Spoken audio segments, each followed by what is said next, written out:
15장 11절에서 20절까지의 말씀입니다. 천천히 함께 읽도록 하겠습니다. 함께 읽습니다. 입으로 들어가는 것이 사람을 더럽게 하는 것이 아니라 입에서 나오는 그것이 사람을 더럽게 하는 것이니라. 이에 제자들이 나와 이르되 바리새인들이 이 말씀을 듣고 걸림이 된 줄 아시나이까. 예수께서 대답하여 이르시되 심은 것마다 내 하늘 아버지께서 심으시지 않은 것은 뽑힐 것이니 그냥 두라. 그들은 맹인이 되어 맹인을 인도하는 자로다. 만일 맹인이 맹인을 인도하면 둘이 다 구덩이에 빠지리라 하시니 베드로가 대답하여 이르되 이 비유를 우리에게 설명하여 주옵소서. 예수께서 이르시되 너희도 아직까지 깨달음이 없느냐. 입으로 들어가는 모든 것은 배로 들어가서 뒤로 내버려지는 줄 알지 못하느냐. 입에서 나오는 것들은 마음에서 나오나니 이것이야말로 사람을 더럽게 하느니라. 마음에서 나오는 것은 악한 생각과 살인과 간음과 음란과 도둑질과 거짓 증언과 비방이니 이런 것들이 사람을 더럽게 하는 것이요 씻지 않은 손으로 먹는 것은 사람을 더럽게 하지 못하느니라. 네, 오늘 저 아침에 교회 왔을 때 냄새가 솔솔 올라오더라고요. 식당에서 고기를 볶는 냄새가 올라왔습니다. 아마 이 냄새가 누구에게는 좋을 수도 있고 누구에게는 거부감이 올 수도 있죠.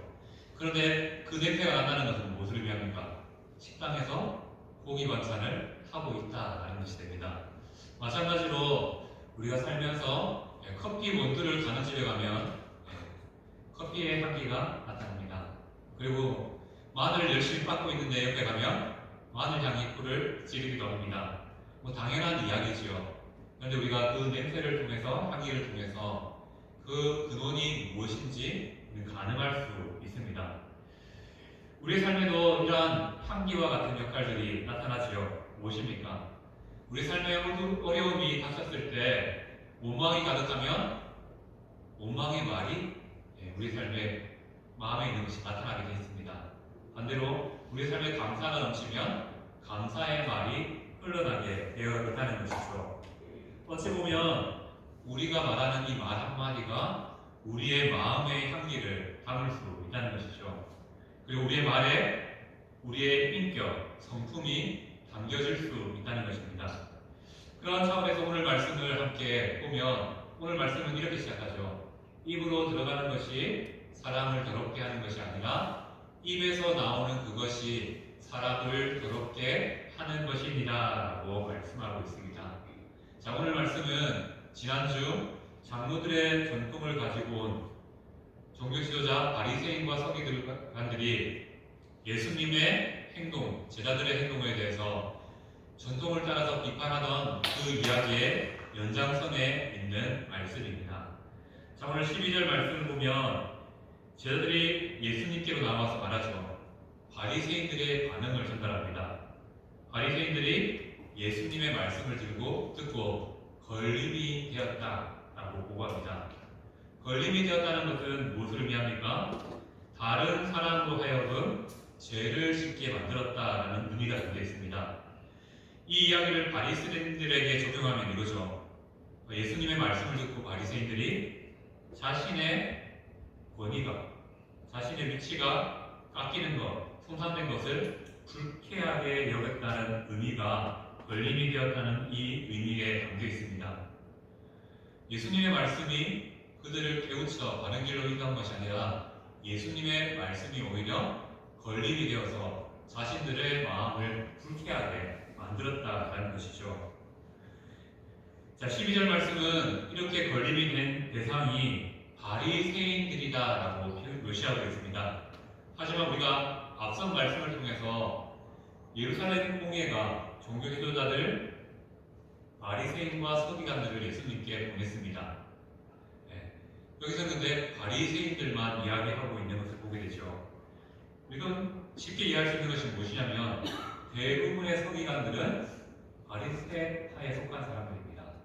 그렇기 때문에 대명사로서 모든 사람을 지칭하는 대명사로서 바리새인들이라는 표현을 담고 있는 것이죠. 바로 예수님께 장로들의 전통을 통해서 비난하기 위해서 온 예루살렘 공회에서 파송된 종교 지도자들을 바리새인이라는 단어에 다 묻고 있습니다. 예수님은 이들을 향하여서 어떻게 다가가십니까? 앞선 말씀에도 어떻게 보면 그들이 듣기에 거북한 말씀을 전달했습니다. 그런데 예수님은 여기서 멈추지 않고요. 더 거북하게 만들죠. 누구들을요? 바리새인들을 더 거북하게 만듭니다. 어떻게 말씀합니까? 예수님은 하나님께서 심지 않은 것은 뽑힐 것이다 라고 말합니다. 이는 바리새인들이 심판을 받아 멸망할 것이다 라는 그런 이야기의 비유의 표현입니다. 참 이스라엘, 하나님께서 심은 자들이죠. 그들은 하나님의 선택을 받았지만 하나님이 심지 않은 자, 여기서 말하는 것은 바리새인들을 의미합니다. 그들은 곧 뽑혀서 심판받게 될 것이다 라고 말씀하고 있는 것이죠. 자, 이 말을 들은 바리새인들 마음이 편치 않을 겁니다. 편치 않을 뿐만 아니라 예수님을 향하여 증오와 또 못된 마음들, 공격하고 싶고 때리고 싶고 뭔가를 해치고 싶은 마음, 그런 마음들이 가득했을 겁니다. 그러한 가운데 또 예수님께서 이어서 말씀하시죠. 그냥 두라 라고 말합니다.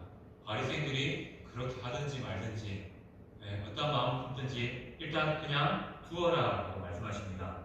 그러면서 더 기분 나쁜 말을 하죠. 맹인을 인도하는 일에 대해서 말씀하고 있습니다. 왜 이렇게 말씀하셨냐면 당시 바리새인들, 종교지도자들은 그런 마음을 갖고 있었습니다. 이스라엘은 영적으로 어두운 맹인과 같다.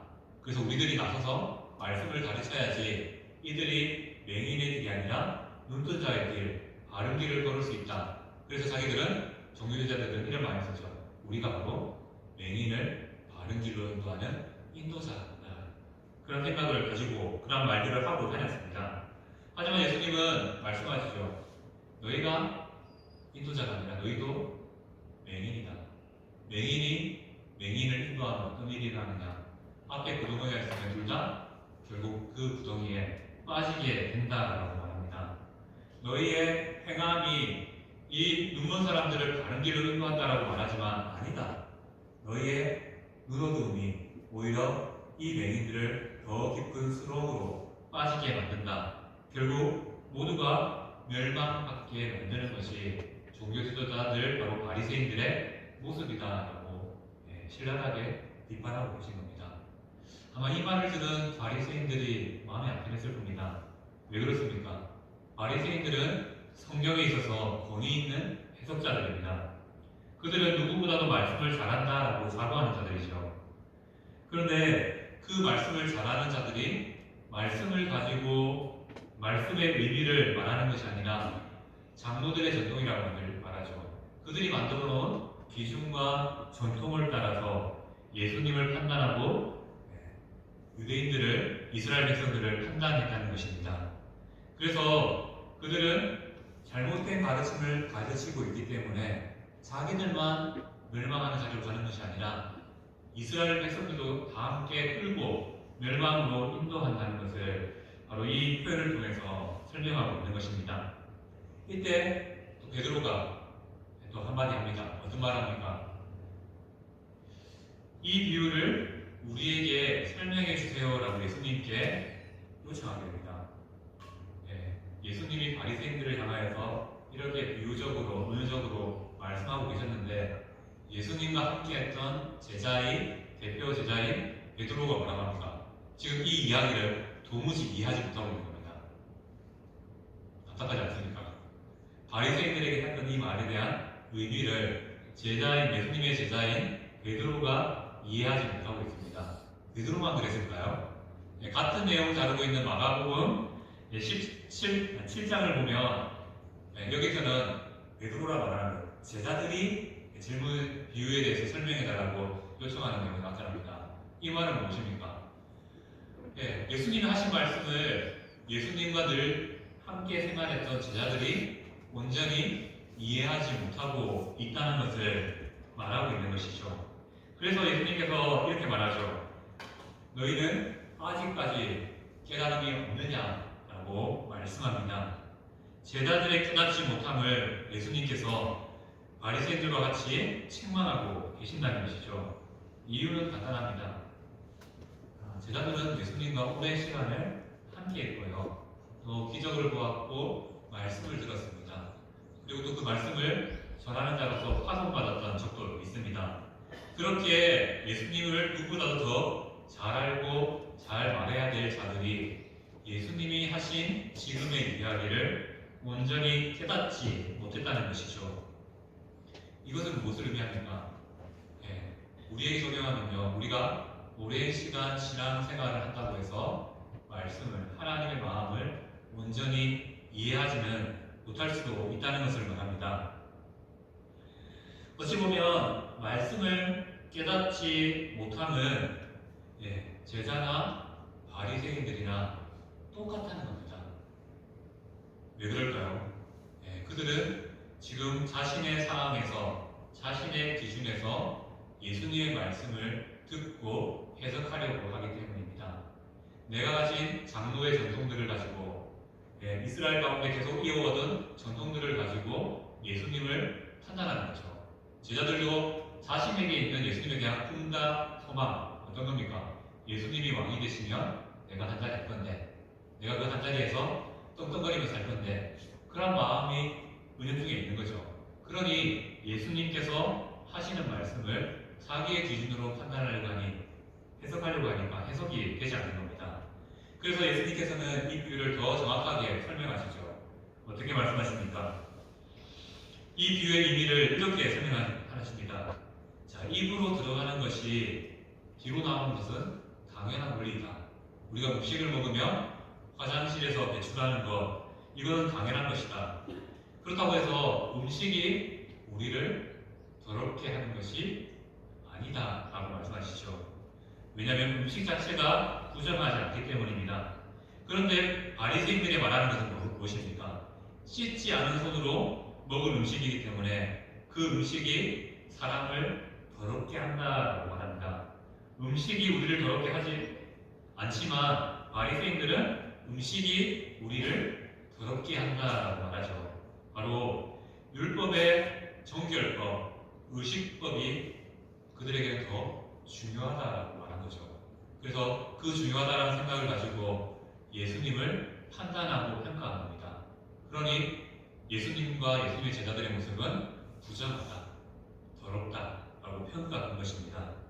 하지만 예수님은 이 이야기를 통해서 무엇을 말합니까? 아니다.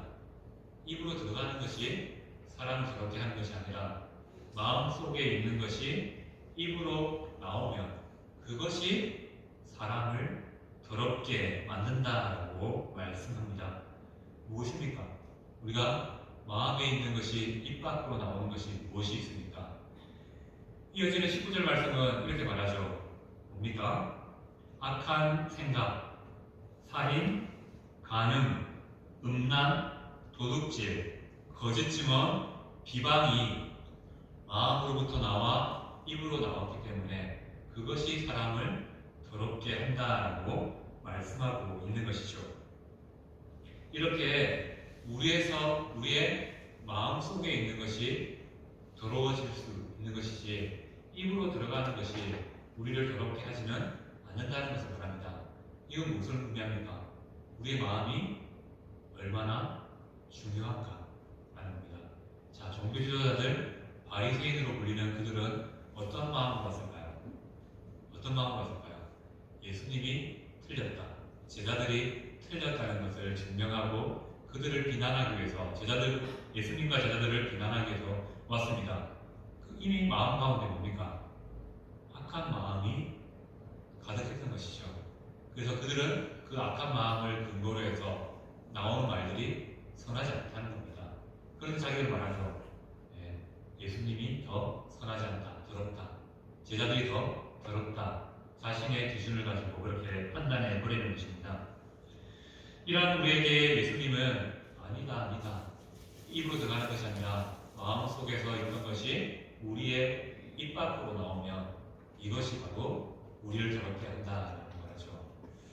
모든 제약의 뿌리를 탐심이라고 말하는 말씀이 있습니다. 우리 안에 있는 그 마음이 얼마나 중요한가라는 걸 말하는 거죠. 결국 우리의 마음에서 우리의 삶의 죄가 시작되고요. 그 죄가 바로 더러운 것이다라고 예수님께서 말씀하고 있는 것이죠. 자, 우리가 말에 인격이 남고 성품이 담긴다는 것은 무엇을 의미합니까? 사람은 연약해서 마음에 있는 것이 우리의 말을 통해서 담길 수밖에 없다는 것이죠. 나는 아닌 것 같아도 은연중에 우리의 말과 행동을 통해서 우리의 마음이 드러날 수밖에 없는 것이 우리의 모습이라는 것입니다. 그리고 우리 안에 좀 약한 마음, 악한 마음, 선하지 못함이 있으면요, 그 선하지 못함이 드러나게 되어 있습니다. 안 드러날 것 같지만 은연중에 드러나고요, 은연중에 표현되게 된다는 것입니다. 그리고 그러한 것들이 표현되어질 때 그것이 죄가 되어서 우리를 더럽게 만들 수 있다는 것을 말씀하는 것이죠. 결국 오늘 말씀을 통해서 우리에게 주시는 교훈은 무엇일까요? 우리는 이 더러움에서부터 자유하기 위해서 필요한 것이 있습니다. 무엇입니까? 우리의 마음을 지키는 것. 다르게 말하면 우리의 믿음을 지키는 일. 그 믿음을 지킬 때 우리의 삶을 통하여 말과 행동을 통하여서 더럽지 않은 것들, 선한 것들이 나타날 수 있다는 것이죠. 그리고 오늘 말씀은 이겁니다. 우리가 가져야 될 믿음은 무엇입니까? 우선 내 마음부터 지키는 겁니다. 내 마음이 죄로 물들지 않도록, 오늘 말씀에 나타났던 온갖 더러운 것들로 물들지 않도록 내 마음을 지키는 것이 곧 믿음을 지키는 일이라는 것을 말씀하고 있습니다. 그 마음을 지킬 때 그것은 무엇일까요? 오늘 말씀에 직접적으로 적용하면요, 바리새인도 제자들도 예수님의 말씀을 귀담아 듣지 않았겠죠. 그러니까 온전히 이해하지 못하는 모습이 나타났습니다. 우리가 마음을 지킨다는 것은 바로 하나님이 들려주시는 말씀을 우리 마음 가운데 온전히 담아내는 겁니다. 그것이 믿음이고요, 그것을 또 살아내는 것이 믿음이라는 것이죠. 그러한 것이 바로 마음을 지키는 일이라는 사실을 기억했으면 좋겠습니다. 자, 오늘 말씀 마치면서 우리 안에 마음을 지킴으로 우리의 믿음을 지켜내는 그러한 영적인 승리의, 영적인 싸움이 우리 가운데 일어나기를 소망합니다. 그리고 그 싸움 가운데서 지지 마시고요, 승리하십시오. 그래서 우리는 어디에 있든지 선한 것들을 뿜어낼 수 있는 그러한 선함의 사람들이, 믿음의 사람들이 되기를 축복합니다. 아멘. 이 시간 말씀을 기억하면서 오늘 이렇게 기도했으면 좋겠습니다. 하나님, 내 마음이 너무 연약합니다. 내 마음을 지키는 것이 참 쉽지 않습니다. 하지만 오늘 말씀은 바로 내 마음을 지키는 것이 바로 믿음이라고 말씀하셨습니다. 하나님, 내 마음을 지켜 나의 믿음을 이 약한 세상 가운데 지켜낼 수 있도록 도와달라고 기도합시다. 그리고 이 마음 가운데 하나님의 말씀을 심어주심을 통하여서 내가 흔들리고 또 오해하는 그런 마음이 아니라 굳건하게 말씀 가운데 세워지는 흔들리지 않는 믿음, 우리의 마음이 될 수 있도록 도와달라고, 내 마음을 지키게 힘을 달라고 이 시간 다 함께 말씀을 기억하면서 기도하도록 하겠습니다.